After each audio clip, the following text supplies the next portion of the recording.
Que feriez-vous si un enfant de 9 ans, chaussé de bottes scotchées, prétendait pouvoir guérir votre enfant?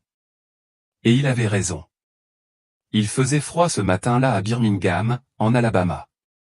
Pas assez pour qu'il neige, mais suffisamment froid pour vous couper le souffle et vous piquer les doigts. Les gens entraient et sortaient en courant du centre médical pour enfants de la 7e avenue, emmitouflés dans des écharpes, serrant leur tasse de café, se déplaçant à toute vitesse comme s'ils pouvaient distancer ceux qui les avaient amenés là. Mais une personne ne bougeait pas. Assis sur une boîte en carton aplatie près des portes tournantes, il dessinait tranquillement dans un carnet usé par les intempéries. Il s'appelait Ézéchiel, Zek, Carter, il avait tout juste 9 ans. Son manteau était trop grand, les manches retroussées, et une de ses bottes était coincée au bout avec du ruban adhésif. Un bonnet rouge reposait bas sur son front, lui couvrant à peine les oreilles. Il ne suppliait pas, ne demandait pas d'aide, il restait assis là à regarder les gens aller et venir. Il était là presque tous les samedis. Certains membres du personnel de l'hôpital avaient essayé de le chasser dès ses premières visites, mais au bout d'un moment, ils avaient abandonné. Zek ne causait pas de problème. Il souriait quand on lui adressait la parole, et quand il ne dessinait pas dans son carnet, il observait. Toujours à l'observer. La plupart des gens pensaient qu'il y avait un parent à l'intérieur. Peut-être une famille de 6 frères et sœurs. Peut-être attendait-il simplement qu'on le ramène. Personne ne posait trop de questions, pas dans un endroit pareil. De l'autre côté de la rue, garé près d'une borne d'incendie, un Range Rover gris foncé tournait au ralenti. Le moteur tournait, mais le conducteur ne bougeait pas. À l'intérieur se trouvait Jonathan Reeves, un homme d'une 40aine d'années, à la mâchoire saillante et aux tempes grisonnantes. Sa cravate était lâche, son col froissé. Il avait de l'argent. On le voyait à l'éclat de sa voiture, même sous les néons de l'hôpital. Mais il avait l'air d'un homme en panne d'essence.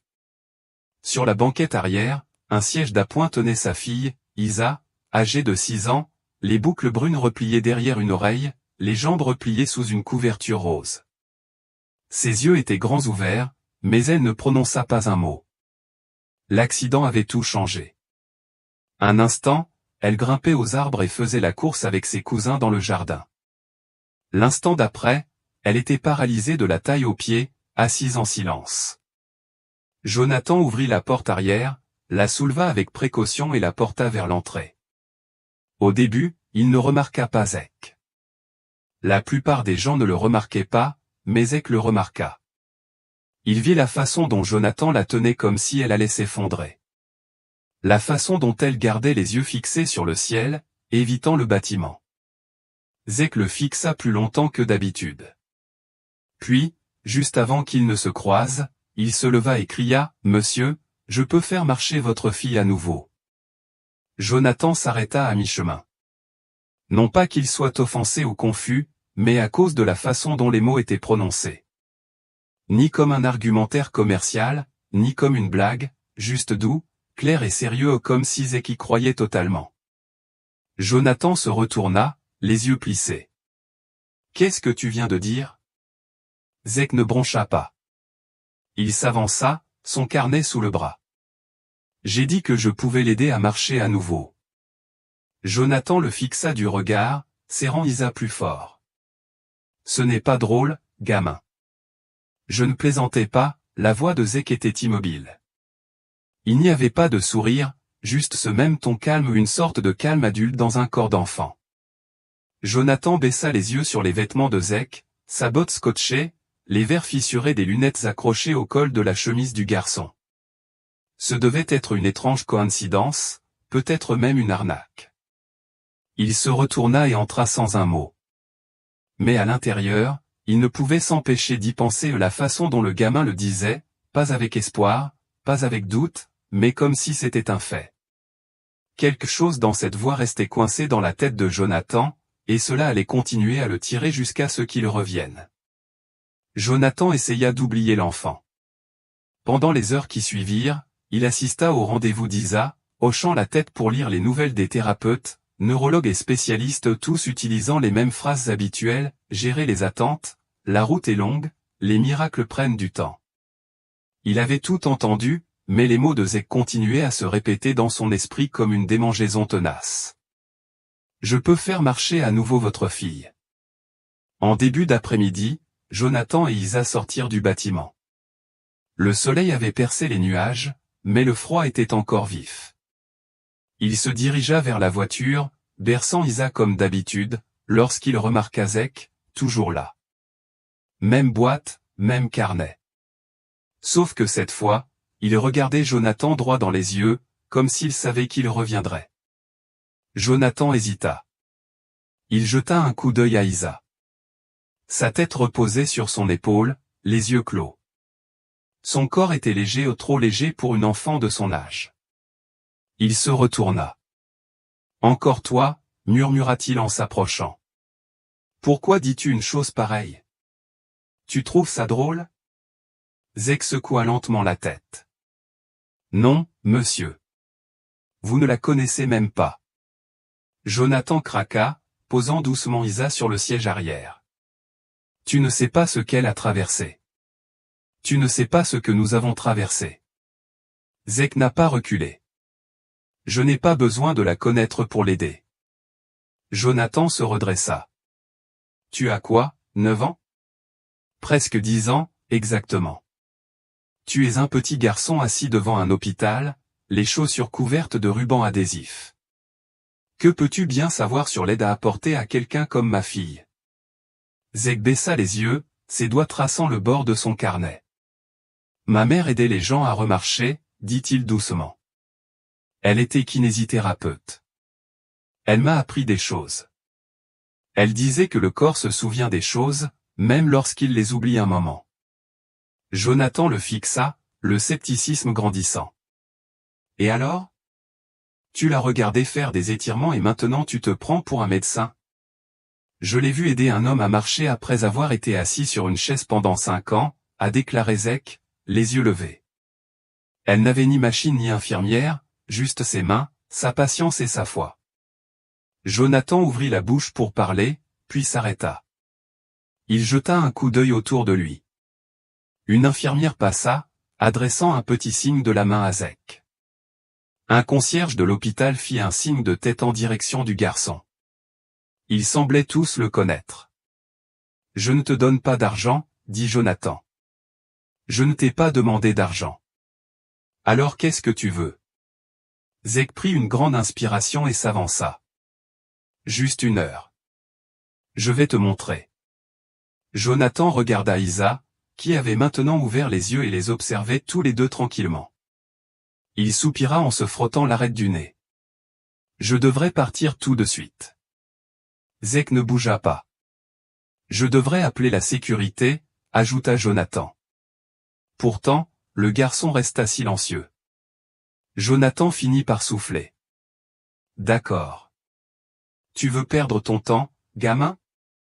Retrouve-nous à Harrington Park demain midi. Ne sois pas en retard. » Zeke hocha la tête.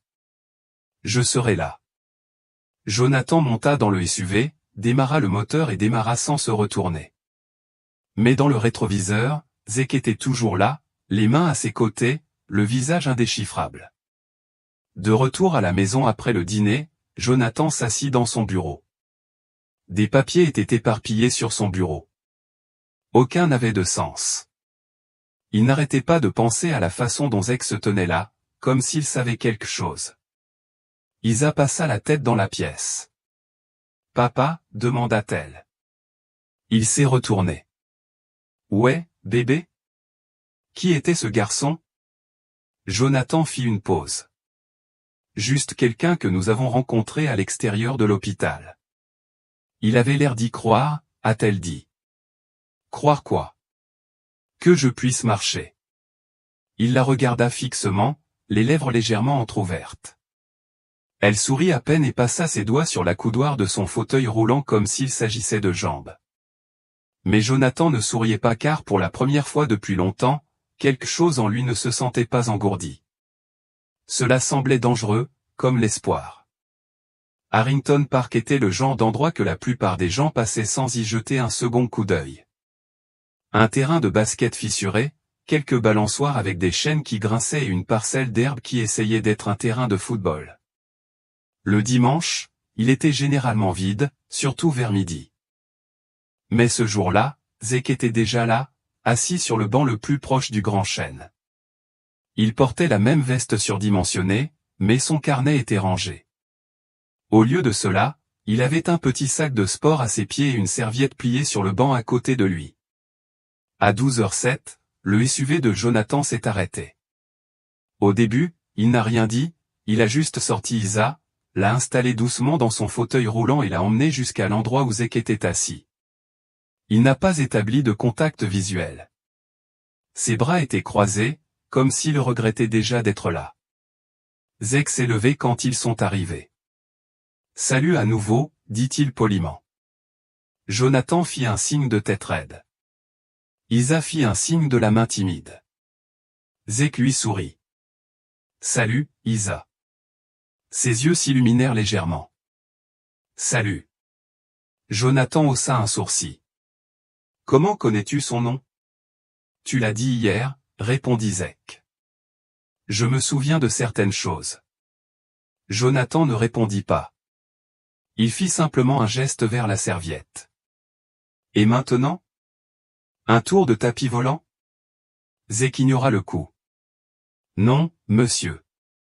Juste l'essentiel. » Il ouvrit son sac et en sortit une paire de chaussettes, une balle de tennis, un petit pot de beurre de cacao et un récipient en plastique rempli de ce qui ressemblait à du riz chaud enveloppé dans du tissu. Jonathan plissa les yeux. « C'est quoi tout ce truc que ma mère utilisait ? » Zek répondit, « Le riz sert à réchauffer. Il aide à détendre les muscles tendus. La balle sert à soulager les points de pression. » Jonathan croisa à nouveau les bras. Zek se tourna vers Isla. « Si ça te va, je peux travailler tes jambes un moment ? Je n'ai pas mal, promis. Et si tu as une sensation bizarre, dis stop. » D'accord, Isa leva les yeux vers son père. Il soupira. « Tu peux essayer. Sois prudente. » Zek s'agenouilla près de sa chaise. Il détacha délicatement la couverture de ses jambes et plaça le sachet de riz chaud sur ses cuisses. Isa tressaillit légèrement. « Trop chaud ?» demanda-t-il. Elle secoua la tête. « Ça fait du bien. » Zek hocha la tête et attendit. Au bout de quelques minutes, il commença à bouger doucement ses jambes sans tirer, sans forcer, juste de petites rotations latérales, de haut en bas. Jonathan l'observait attentivement, prêt à intervenir si quelque chose tournait mal. Mais rien ne se passa. « Tu as déjà fait ça avant ?» demanda-t-il, méfiant. Zek ne leva pas les yeux. « Ma mère m'emmenait dans des refuges après l'école. Elle aidait les vétérans, ceux qui n'avaient pas les moyens de suivre une thérapie. Elle disait, tout le monde mérite de se sentir à nouveau humain. » Je portais son sac. Jonathan haussa un sourcil. « Et c'est elle qui t'a appris ça ? » Ouais, j'ai dit que le corps n'a pas toujours besoin de fantaisie, juste d'attention. Il tapota légèrement le genou d'Isla du poing. « Tu sens ça ? » Non, murmura-t-elle. Zek hocha de nouveau la tête, imperturbable. « Ce n'est pas grave. Je continuerai à poser des questions. » Il n'arrêtait pas de lui parler tout en travaillant, lui demandant quelles étaient ses couleurs préférées, ses plats préférés, les émissions qu'elle aimait regarder. Au début, ses réponses étaient brèves, mais ensuite elle a commencé à lui poser des questions. « Tu habites dans le coin. Type 2. Tu vas à l'école ? Avant, je le faisais. Pourquoi plus maintenant ? » Zek hésita. Ma mère est tombée malade, puis elle est décédée. J'essaie de comprendre depuis. Isa baissa les yeux. Je suis désolé. Zek lui fit un petit sourire. Merci. La posture de Jonathan s'adoucit légèrement, mais il ne parla pas. Après environ 30 minutes, Zek lui tapota doucement la cheville à nouveau. Tu sens ça ? Isa cligna des yeux. Un peu, comme une pression. Zek leva les yeux vers Jonathan. C'est bien. Jonathan plissa les yeux. Elle dit parfois ça pendant ses séances habituelles. Oui, répondit Zek, mais ces séances se déroulent dans une salle pleine de machines. Parfois, les enfants ont peur des machines. Ils se crispent. Mais ici, il désigna le parc, il y a de l'air. Des arbres. C'est différent. Jonathan n'a rien dit, mais il écoutait certainement maintenant. Zek aida Isla à étirer ses jambes, puis lui donna quelques mouvements simples à essayer avec ses orteils, simplement en remuant. Elle essaya. Rien de flagrant ne se produisit, mais elle ne semblait pas découragée. Je te le montrerai la semaine prochaine, disait en se levant. Ça prend du temps, mais tes muscles, dit-il en désignant ses cuisses, savent encore comment s'en servir. Il faut juste leur rappeler. Isa sourit encore plus fort cette fois. D'accord. Jonathan s'éclaircit la gorge. On ne promet rien, dit-il rapidement. Zek hocha la tête. Moi non plus. J'essaie juste. Jonathan le fixa un long moment. Puis, sans prévenir, il fouilla dans la poche de son manteau, en sortit un billet plié et le lui tendit. Zek recula. Non, monsieur, je ne veux pas de votre argent. Jonathan parut surpris. Alors pourquoi fais-tu ça? Zek haussa les épaules. Parce que ta fille a souri. Jonathan baissa les yeux vers Isla. Elle souriait toujours, mais il ne comprenait pas comment un garçon qui avait tout perdu pouvait donner autant à une fille qu'il connaissait à peine. Le dimanche suivant, il faisait plus chaud, mais Zek portait toujours sa veste, non pas par nécessité, mais parce qu'elle lui donnait l'impression que sa mère était proche. Elle l'appelait son manteau d'assistante. Elle disait que tout bon guérisseur avait besoin de quelque chose qui lui rappelle pourquoi il se soucie des autres. Il était déjà de retour à Harrington Park à 11h45. Serviettes étalées, provisions alignées et une bouteille d'eau posée à côté de lui. Quelques enfants jouaient au basket sur le terrain voisin, et le chien de quelqu'un aboyait au loin. À midi pile, le SUV de Jonathan arriva. Isla souriait déjà avant même que la voiture ne s'arrête. Zek lui fit signe. Salut, hein. Salut, gazouilla-t-elle, ses boucles rebondissant tandis que Jonathan l'aidait à monter dans le fauteuil roulant. Jonathan avait l'air fatigué à nouveau, mais différent cette fois au moins accablé. Il fit un petit signe de tête à Zek, sans un mot, mais c'était plus que la semaine dernière.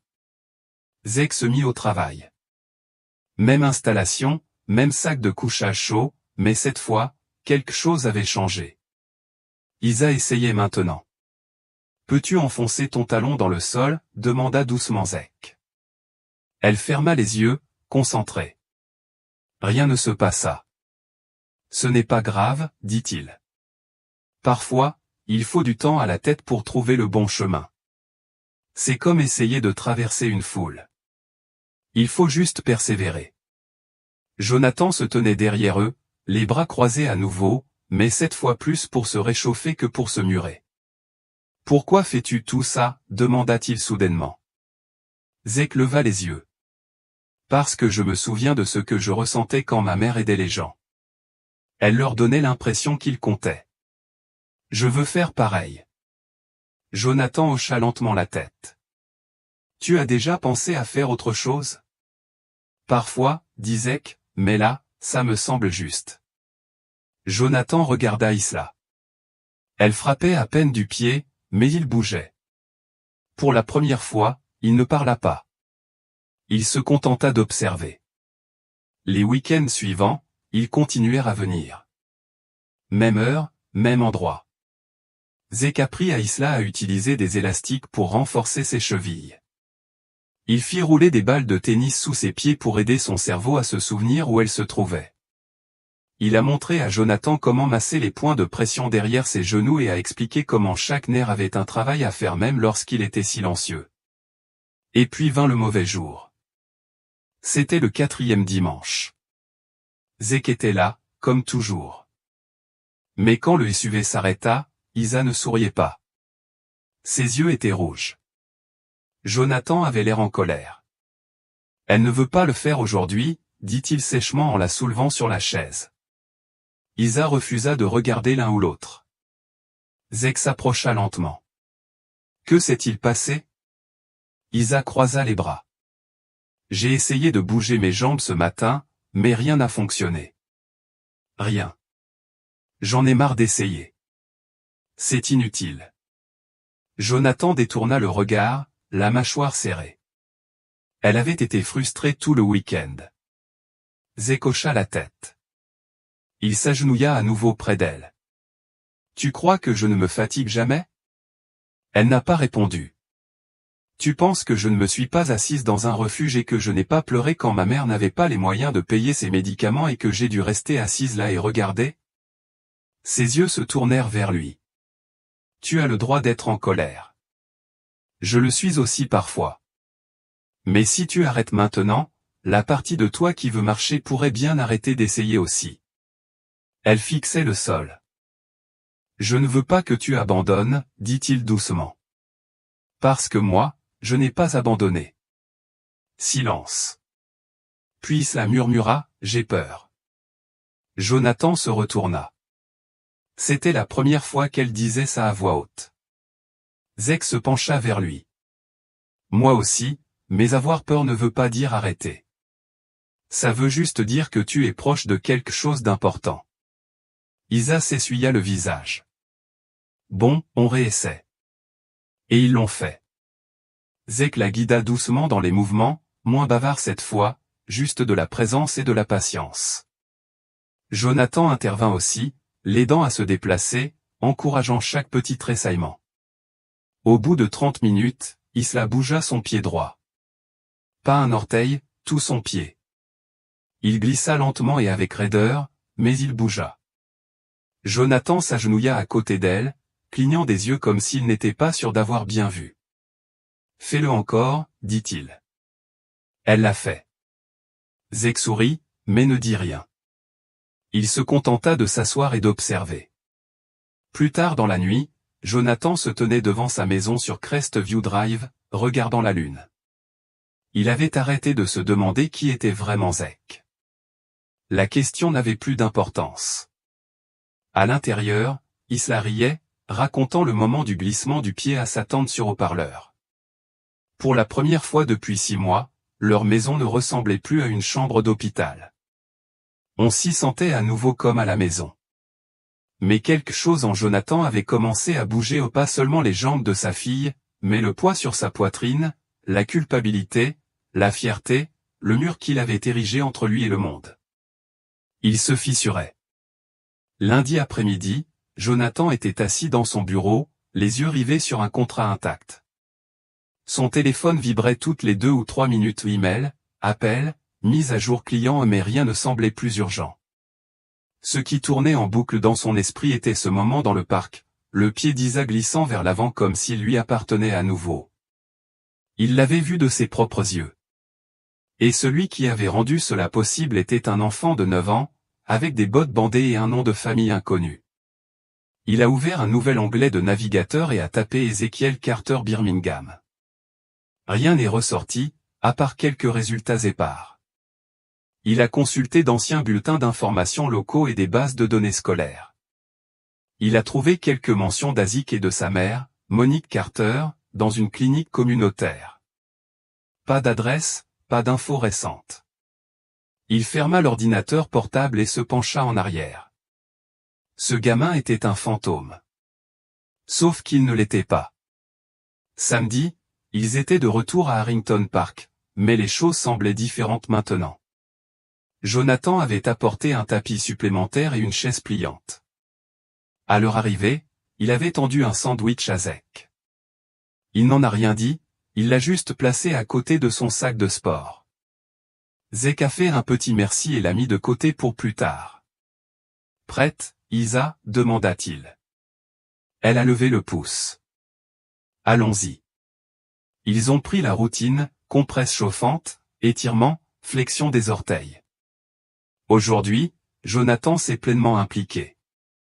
Assis en tailleur dans l'herbe, il a exécuté chaque mouvement expliqué par Zek. J'ai même raté quelque chose une fois. Tu te penches dans le mauvais sens, dit Zek avec un sourire. Jonathan lui lança un regard noir. Je n'ai pas fait d'étirement depuis la fac. Ils ont ri. Même Isla. Au bout de 20 minutes environ, Zek s'est penché en avant. Très bien, Isa, essayons quelque chose de différent. Il déplia une ceinture de son sac et la plaça sous ses genoux, montrant à Jonathan comment tenir chaque extrémité. Elle va essayer de lever les deux genoux, juste un peu. On l'aide à garder l'équilibre. Elle contrôle le mouvement. Jonathan cligna des yeux. Tu es sûr? Zek hocha la tête. Elle est prête. Ils lui ont donné quelques secondes. Ses sourcils se froncèrent, ses yeux se rétrécirent. Elle grogna doucement, puis ses genoux se soulevèrent légèrement, à peine d'un pouce, mais ils se soulevèrent. Jonathan la regarda, stupéfait. Tu as fait ça? Elle sourit. Je l'ai fait. Il déglutit difficilement. Tu l'as vraiment fait. Zek hocha lentement la tête, les yeux rivés sur la ceinture. Voyez, le corps se souvient. Il suffit d'être assez patient pour le laisser parler. Jonathan le regarda. Tu es quelqu'un d'autre, gamin. Zek n'a pas répondu. Il a juste commencé à guider doucement Isla à travers le tronçon suivant. Après la séance, tandis qu'ils rangeaient leurs affaires, Jonathan s'accroupit à côté de Zek. Où vas-tu après ça? Zek haussa les épaules. Aux alentours. Jonathan baissa la voix. Tu as un endroit où dormir? Zek hésita, puis dit, parfois. Jonathan expira lentement en se frottant la nuque. Tu as déjà pensé à venir passer un moment avec nous? Les yeux de Zek s'écarquillèrent. Sérieux? J'ai une chambre d'amis. Tu ne me gênerais pas? Zek baissa les yeux vers ses mains. Tu es sûr que tes voisins ne seraient pas gênés par un enfant comme moi? Jonathan eut un petit rire. Bon sang, après ce que tu as fait pour ma fille, il ferait mieux de se taire. Zek ne répondit pas tout de suite, mais Jonathan voyait la situation tourner. Le lendemain matin, Zek se tenait devant la maison de Jonathan, son sac à dos en bandoulière, une couverture roulée sous le bras. Jonathan ouvrit la porte en jogging, une tasse à café à la main. Pile à l'heure, dit-il. Isa courut vers le hall d'entrée. Zik, sourit-il. Salut, superstar.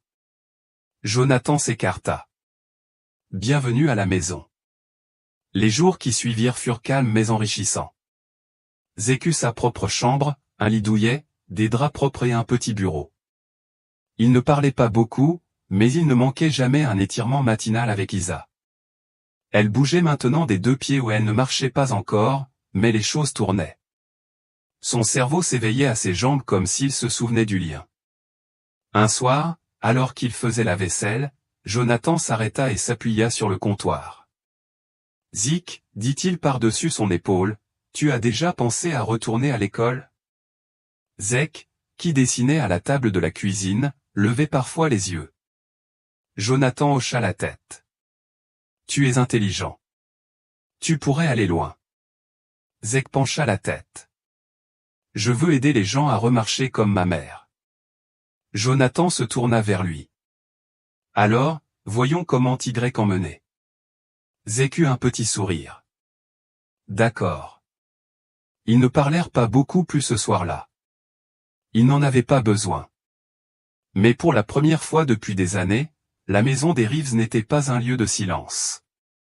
Elle était remplie de petits bruits qui reflétaient la vie, des pas, des rires, des gribouillis et des signes de guérison. Tout a commencé avec une infirmière du centre médical pour enfants. Un dimanche matin, alors qu'elle promenait son chien dans Harrington Park, elle a aperçu un visage familier, Isla. Elle ne l'avait pas vu depuis des mois en dehors de son fauteuil roulant, et encore moins souriante, levant les genoux ou remuant les orteils.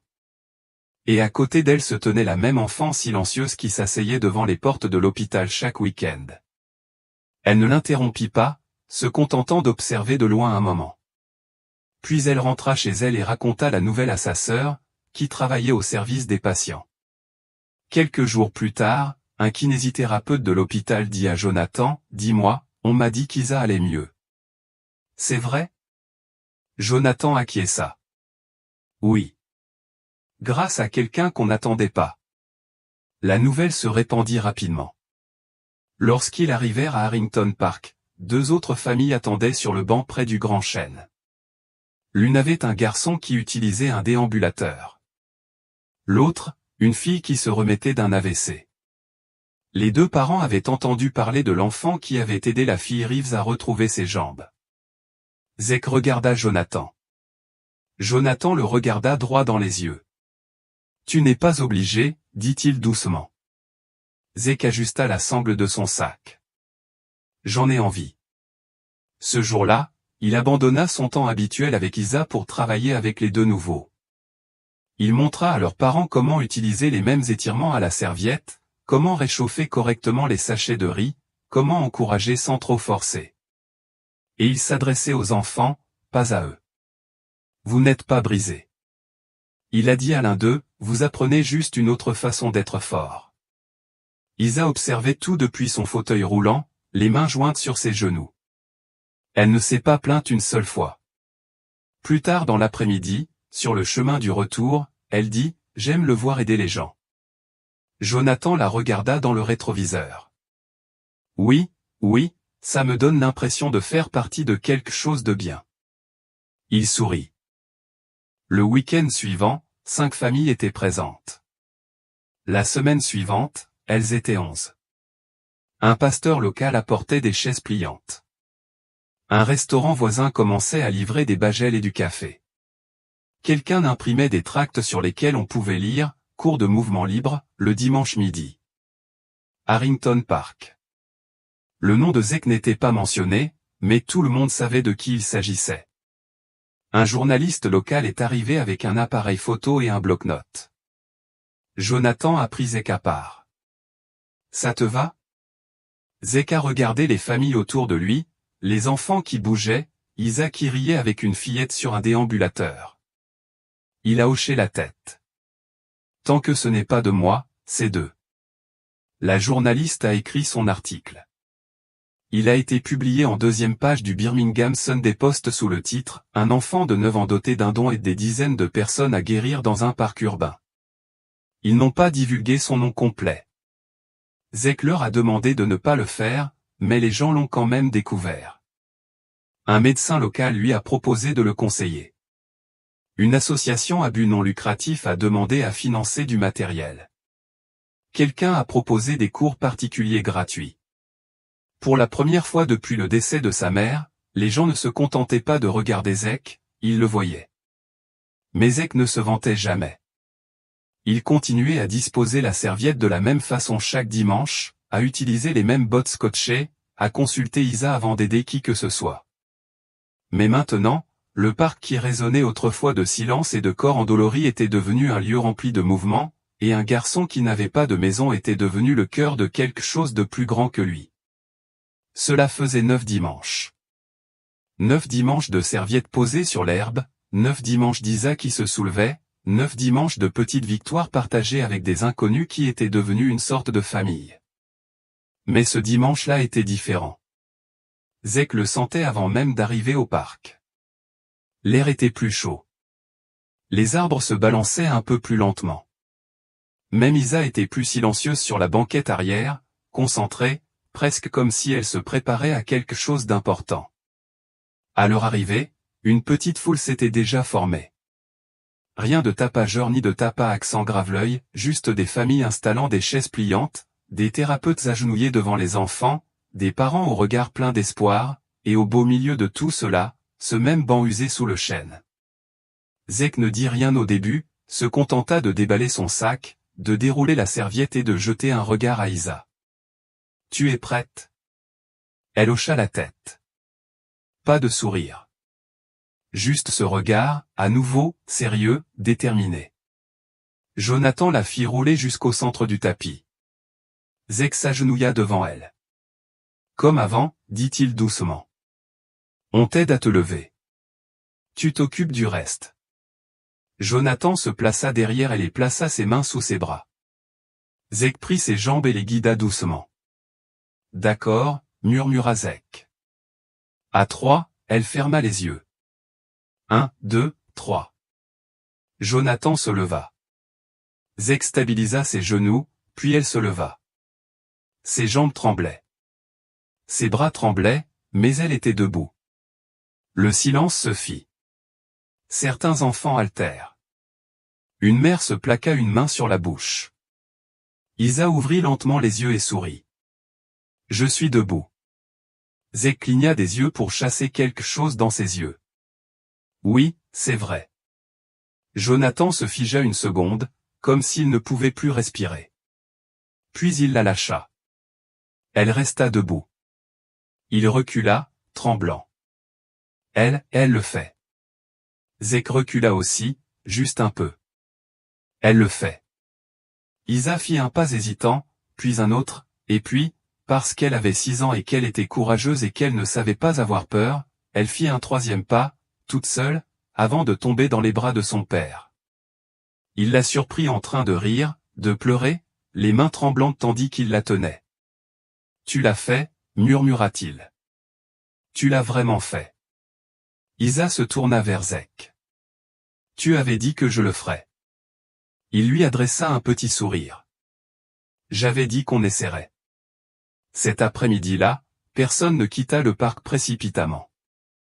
Les gens restèrent, parlèrent, s'embrassèrent, certains prièrent. Zek s'assit sur le banc et observa tout. Il ne dit pas grand-chose. Il ne le faisait jamais. Plus tard dans la soirée, Jonathan se tenait dans la cuisine tandis que Zek versait des céréales dans un bol. « Tu sais, tu as tout changé, dit-il. » Zek ne leva pas les yeux. « C'est moi qui l'ai fait. » Jonathan s'approcha et posa une main sur l'épaule du garçon. « Ma fille a marché aujourd'hui, et ce n'est pas grâce à un hôpital, un médecin ou un remède miracle. Elle a marché parce qu'un enfant sans ressources a décidé de revenir encore et encore, même quand personne ne le lui demandait. » Zek hocha la tête. « C'est ce que ma mère aurait fait. » La gorge de Jonathan se serra. « J'aurais aimé qu'elle voie ça. »« C'est vrai, » dit Zek doucement. « Je crois qu'elle voit tout. » Jonathan s'essuya les yeux. « Zek, » dit-il doucement. « Tu vas changer beaucoup de vies. » Zek leva les yeux vers lui. « Je le suis déjà. Il y a des gens dans ce monde qui n'ont peut-être pas de diplôme prestigieux, de CV étincelant ou d'un passé idyllique, mais qui possèdent quelque chose de bien plus précieux, du cœur, du courage et une raison de persévérer. Parfois, les personnes les plus brisées sont celles qui détiennent les outils pour aider les autres à guérir. Si cette histoire vous a touché, ne la gardez pas pour vous, partagez-la. Et si vous connaissez un enfant comme Zek ou une fille comme Isa, dites-lui ceci, vous comptez. On a besoin de vous.